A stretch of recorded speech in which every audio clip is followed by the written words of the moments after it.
आप हजरात बखूबी जानते हैं कि हर किसी इजलास की, हर किसी कॉन्फ्रेंस की एक अजीम शख्सियत की जेर सदारत हुआ करती है, क्योंकि प्रोग्राम बहुस्नो खूबी इख्तिताम पुज़ोर हो।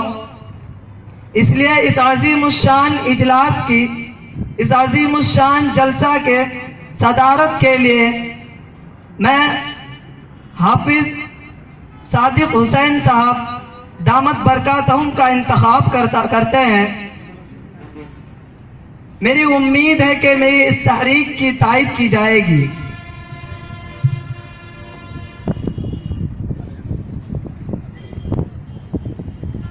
अस्सलामु अलैकुम वरहमतुल्लाहि वबरकातुहू। सदारत के लिए जिस आज़िम शख्सियत का इंतखाब किया गया है, मैं इनसे मुत्तफिक हूँ और इस तहरीक की अपनी तरफ से और तमाम रुफ़का की तरफ से पुरज़ोर लफ्ज़ों में तायद करता हूँ।